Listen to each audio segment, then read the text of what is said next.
Love your neighbor. It's one of the most important commandments Jesus gives us in the New Testament. But what would you do if you found refugees on the doorstep overnight, knocking on your church door?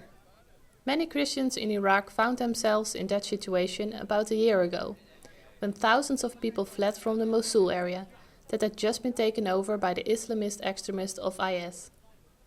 They followed the commandment of Jesus in a very practical way. They started to take care of the refugees. It's a year later now. Have the churches been able to continue in their charitable role? In the summer of 2014 we met this young man, Martin.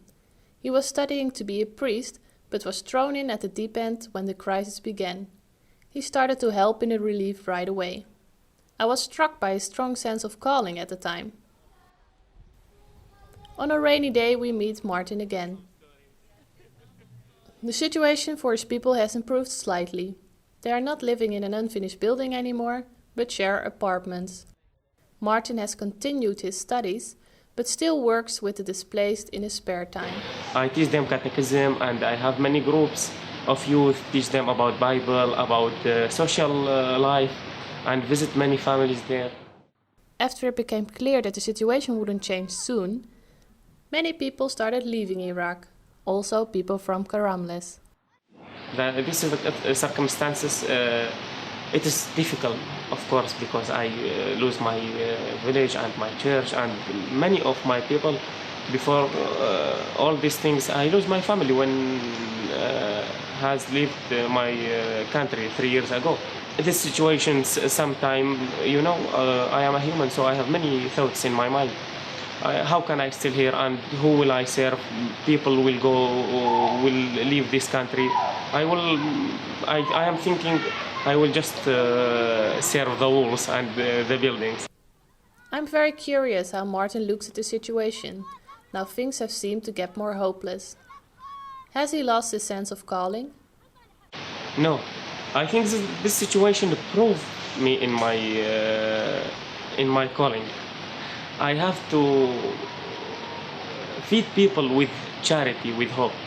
I have a goal to be like a Christ. So that's what I am doing here. When I put the image of Christ in front of me, I forget everything.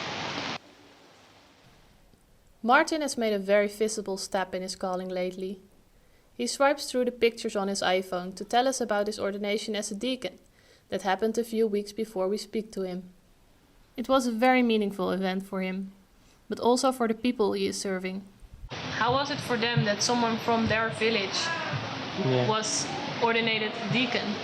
They were waiting to be deacon. They were waiting for me.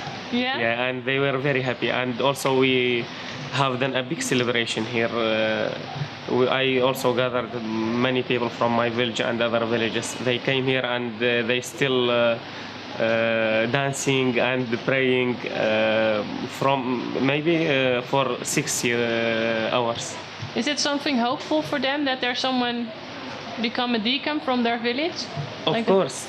They know, we are a small village, so we know each other. They know my family is not here. And I have decided to stay with them, to serve them, to be with them. If my church put me in the desert, I can serve there. I can, from sand, make a house. Yeah. Martin is just one of the many Christians that haven't given up on their calling. One of the many Christians that has been faithful in following Jesus' commandment to love their neighbor. Open Doors will continue to stand beside the Christians in Iraq through local partners.